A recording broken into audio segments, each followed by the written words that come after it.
Welcome to Insights and Indicators. I'm Jason Thomas, Carlyle's head of global research and investment strategy. And in this podcast, I share our observations and opinions on the economic landscape, as well as insights from research being conducted by our team here at Carlyle. Today, I'm joined by Jeff Nedelman, Carlyle's global head of distribution, for a discussion about the Fed's recent rate cut, various topics in financial markets, and also just to hear Jeff's impressions of the sentiment shared by limited partners and investors at our recent global investment conference held last week here in Washington, D.C.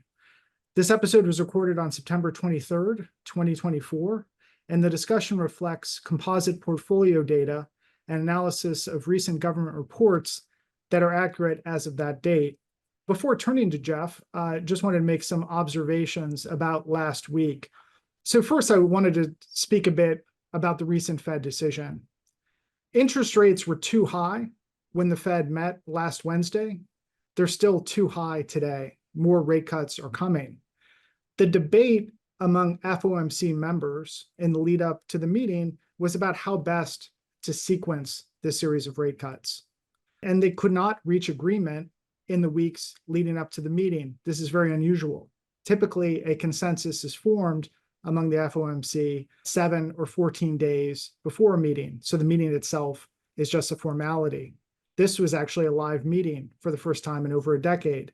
It was also the first meeting where there was a dissenting vote cast since 2005. So different perspectives. The basic argument was about how the Fed should respond to what has been a very significant market repricing. When the Fed met on Wednesday, futures markets priced in 10 rate cuts over the next 12 months. So that you could say the market has really gotten ahead of itself.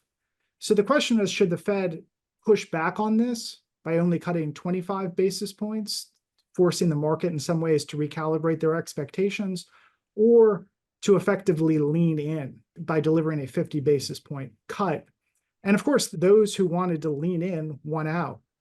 And I think it's interesting to consider the scale of easing that has been achieved. So even though base rates, money market interest rates have only fallen by 50 basis points, if you look out the forward curve, the effective base rate, which is the lowest rate at which borrowers can swap their liabilities over the next 3 years, has already fallen by 150 basis points. So 3 times as large as the cut itself.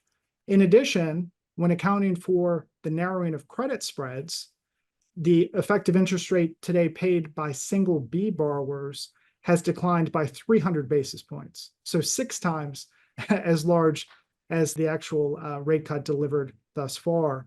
And I think most consequentially, from an economic perspective, you have the 30-year fixed rate mortgage, which has declined so far by 170 basis points year over year.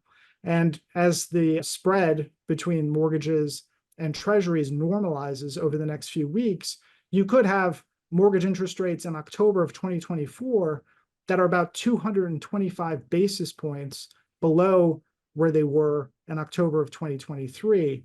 So, I think that this sets up for a situation where by delivering this amount, this quantity of effective easing up front, the Fed has created a lot of optionality for itself.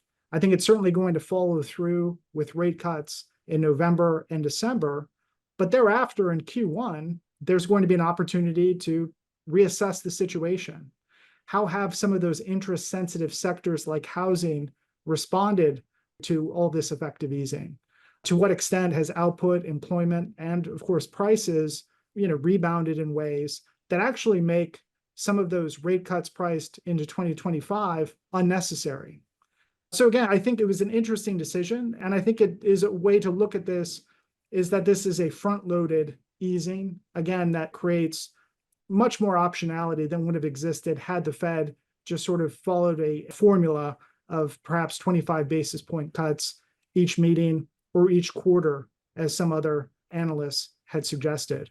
So with that, I want to turn to Jeff. Thank you so much for joining us this month. Hey, can we spend a second on the paradigm of higher rates just for a little bit? Yeah, great. Yeah, so, you won't love this analogy. I don't think you're the Josh Allen or you're the Jim Kelly, but I would give you the Tom Brady of calling rates over the last couple of years. You kind of talked about the mortgage market, and I'm fascinated about the wealth creation and the embedded value in fixed rate mortgages in the US and call it the wealth effect. Go a level deeper, and how should we think about the mortgage market and Americans' ability to spend over the next year or two based on the embedded value of the mortgage markets? Yeah, so I think that one of the reasons, of course, that consumption did not decline as interest rates went up is because of the extent to which people have locked in very low mortgage rates. Of course, corporate borrowers have also locked in low rates through their fixed rate bond liabilities, but really it's the US mortgage market. So, you look at about almost $13 trillion of mortgage liabilities at the household sector. The effective interest rate on that is still only about 3.9%. So mortgage rates rose to, about 7.7% at the peak, but that was of no consequence to households that had locked in those long rate mortgages. And at the peak, households were saving about $500 billion a year relative to a system where mortgage rates adjust, as you see in other countries. Maybe they adjust instantaneously, or maybe after a relatively brief period. So this is very significant. But of course, having interest rates so high, market rates so high, meant that a lot of people felt that they couldn't sell their home. They couldn't move because the most valuable asset they had was in fact a liability, that this long-term mortgage and the savings derived from it.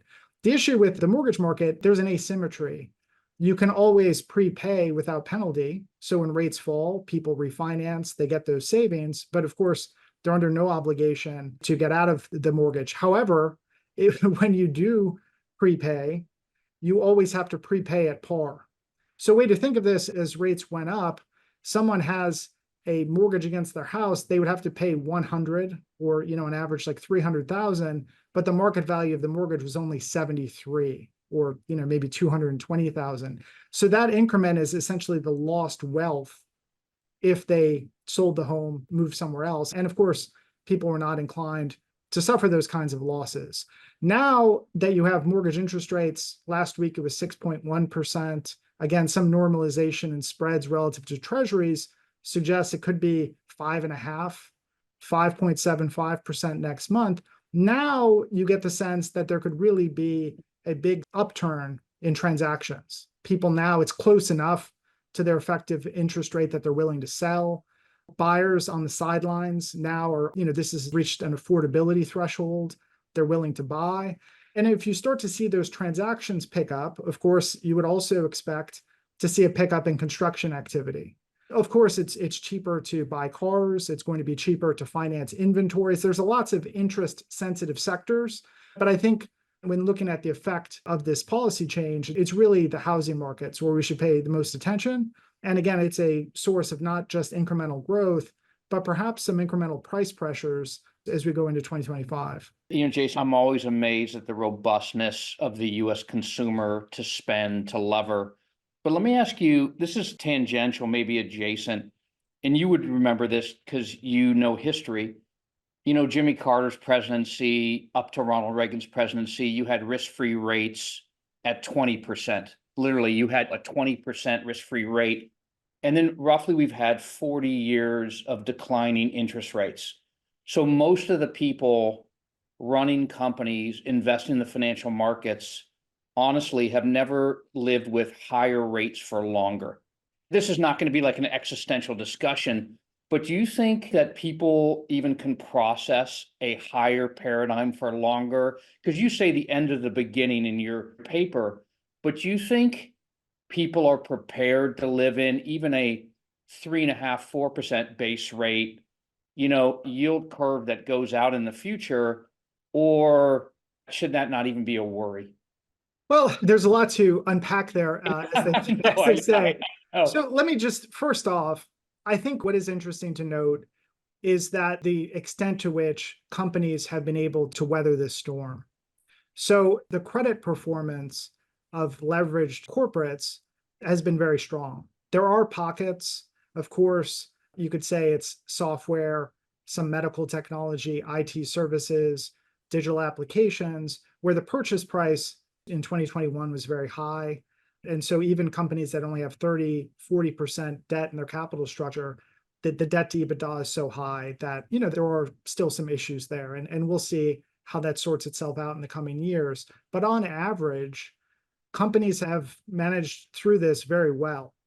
And what I think is interesting is that when you look at 10 rate cuts in terms of the market expectations, if that were coming in the context of expected recession, a deep downturn, well, then that makes sense, right? The Fed would cut 10 times or more if that's the sort of economic environment we're facing. But because we've seen this tightening of credit spreads over the same period, the market indicators of recession are suggesting very little risk of that.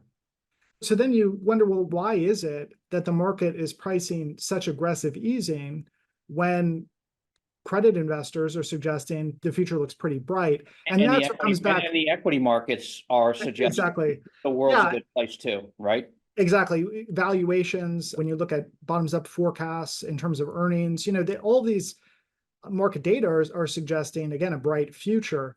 So you get why this disconnect. I don't think it can be explained outside of this idea of mental anchoring, that rates seem too high today. Again, as you said at the top, they are too high. We still need, another 50 basis points or so in my estimation. But the idea that they're, 300 basis points too high, again, that's not something that is validated by the data. Yeah. Hey, Jason, and this will be my last one in this realm. And you touched on this a little bit at the conference, and we'll eventually go back to the conference. The Republicans and the Democrats don't really agree on much, but now they agree that deficit spending is okay, that deficits are going to be fine. When should people worry about deficit rates, reserve currency, or is that just a fool's errand to actually be focused on that we can't balance the budget in the United States? Like, how do you think about US deficit spending and where we are? So this is a question that came up a number of times with investors last week.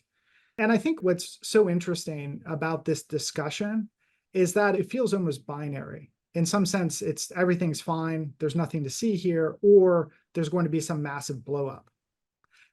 And what's actually likely to play out is that a deficit that's this large, it's about 2.5 times larger than it was 10 years ago when you adjust for the state of the economy. It's a treasury that is injecting about $1.5 trillion of incremental liquidity into the economy relative to a decade ago. This sort of explosive path for the debt, growing much faster than the economy, is one where you're going to see gradual, upward pressure on inflation, again, from that incremental liquidity injected in the economy, gradual repricing as risk premia get incorporated into longer term bond yields. It's something that is going to have I think, material effect, but it's going to be relatively slow moving, in my opinion. And eventually, it is actually through higher rates that you get the change in the political dynamics so that people are actually willing to deal with the problem. And I think, again, when you look through history, when you look cross-sectionally at other economies, the only time you see deficit reduction on the required scale is when it's perceived as necessary to reduce borrowing costs.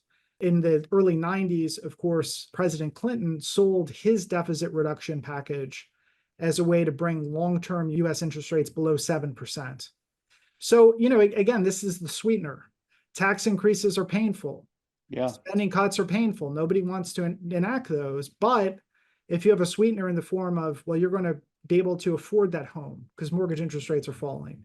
You're going to be able to get in that car because auto loan rates will come down. Well, then now this is something that actually is appealing. And so, again, this is not going to happen anytime soon, it doesn't seem. But it wouldn't be surprising if, by the time of the 2026 midterm elections, the need for fiscal consolidation is something that actually does become a topic of conversation as people realize that this is necessary to pull rates down a bit. And again, when you have this change in market sentiment with the Fed cut and rates are expected to go down, everyone thinks rates are too high. Of course, this is the last time in the world you would expect Republicans and Democrats to come up with a plan to address a problem that doesn't even seem to exist.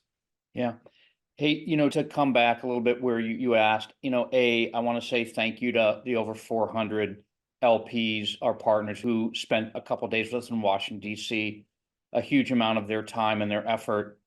I think, Jason, as you and I would agree, we spent a lot of time on the presidency, a lot of time on geopolitics. I think there was some agreement that we didn't really know who would be the president of the United States up until, in November. But, on the presidency for a second, and you went through this a little bit at the conference, when you think of the policy outcomes of a Harris presidency or a Trump presidency, just briefly, for those who weren't there, how would you think of the key just policy outcomes between the administrations come November?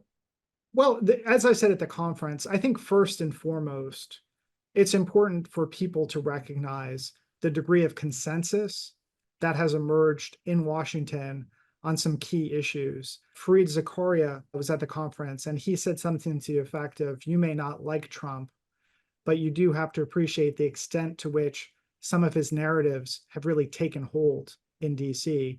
And I think that's true, especially with regard to trade policy and with regard to industrial policy. And certainly we saw that in the Biden administration prior to the 2020 election. Then Vice President Biden blasted the Trump tariffs as ill-advised, costing US consumers, US farmers, giving strong impression that he would get rid of them on day one. Of course, instead, increased the number of products that were subjected to tariffs, increased tariff rates, of course, also imposed export controls. And then industrial policy, you saw, of course, the CHIPS Act to subsidize domestic semiconductor fabrication plants.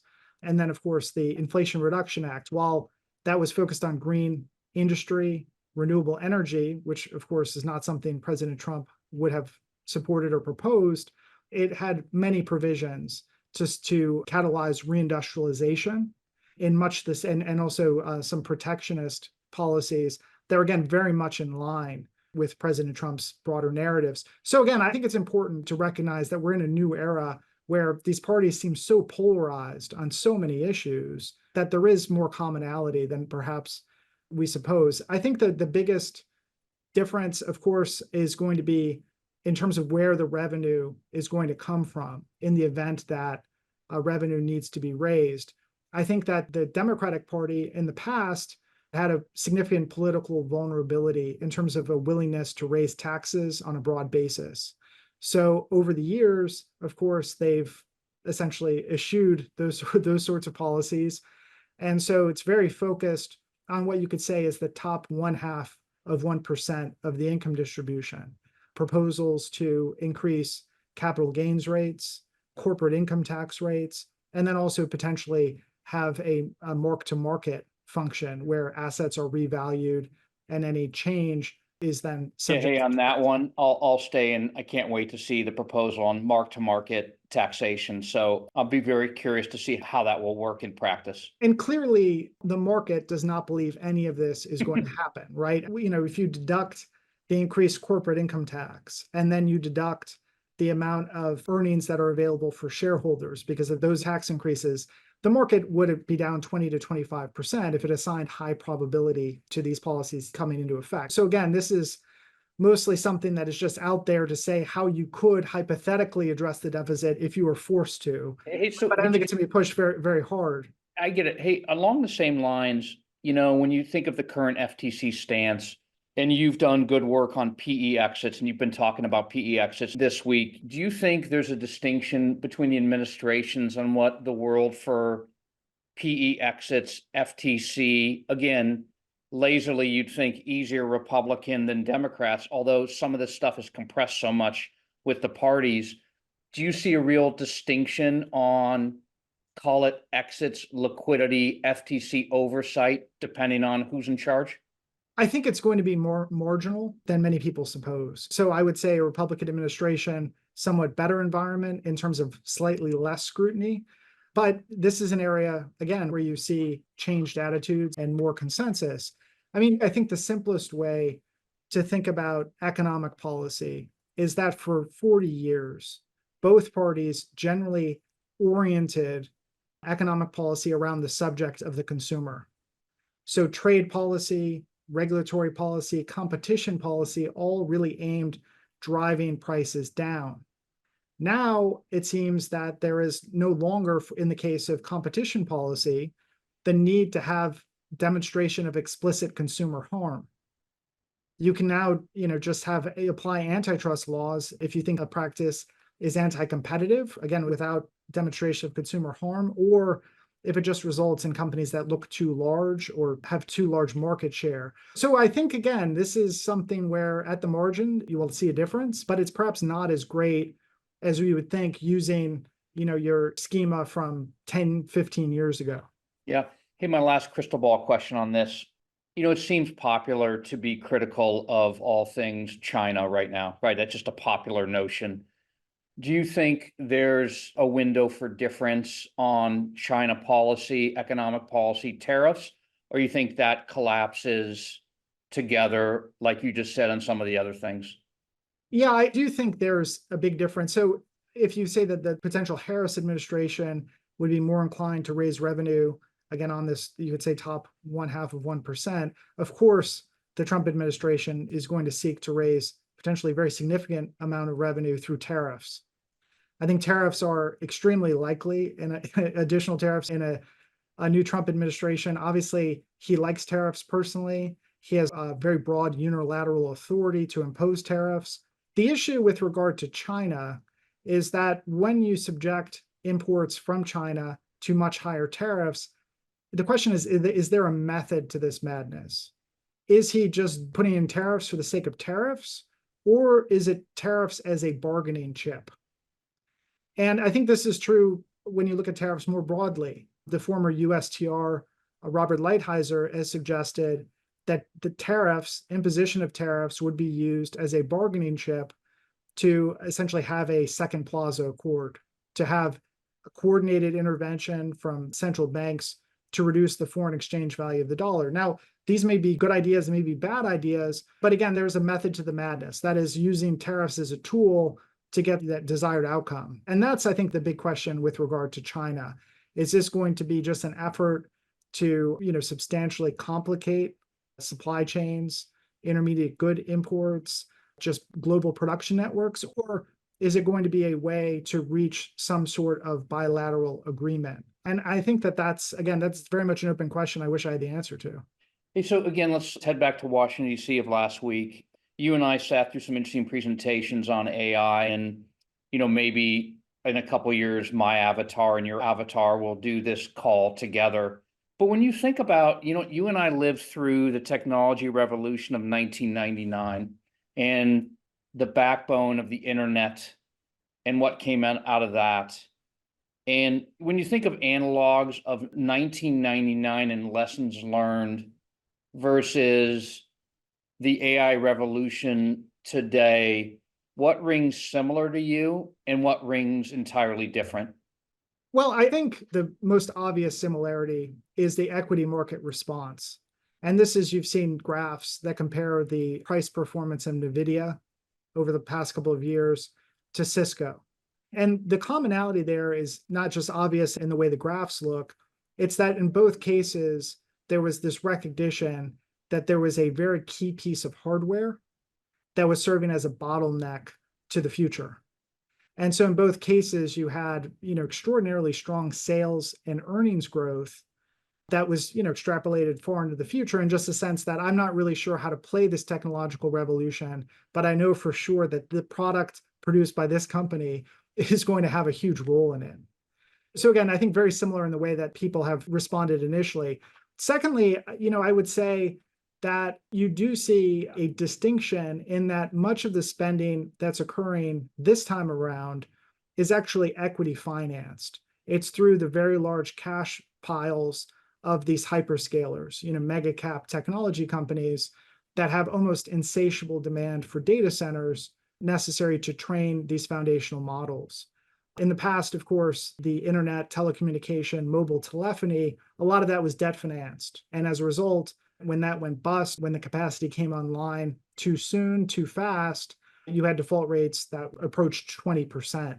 So to the extent that you have similar, issues with too much investment happening too soon, it's going to be more of an equity market phenomenon. And that's why I think in recent months, you've heard a lot of analysts start asking tough questions about, where are all the revenues, where are all the applications associated with all this spending, because the amount that is being put to work today is really startling. But, the CEOs in the space, rightly or wrongly, they consider themselves to be in a technological arms race.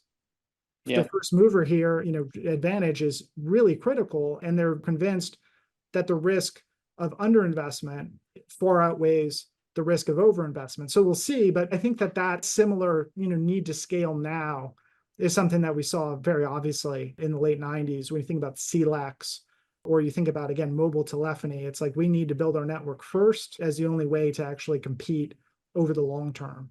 Finally, I would just say what interests me about all this spending is the implication that AI actually is going to be inflationary in the short run before it eventually perhaps proves deflationary or, significantly disinflationary. It could be in 8 years and 10 years, as you have ASI, as it was described, that we're no longer facing the same resource constraints. We could be very much in a deflationary sort of environment.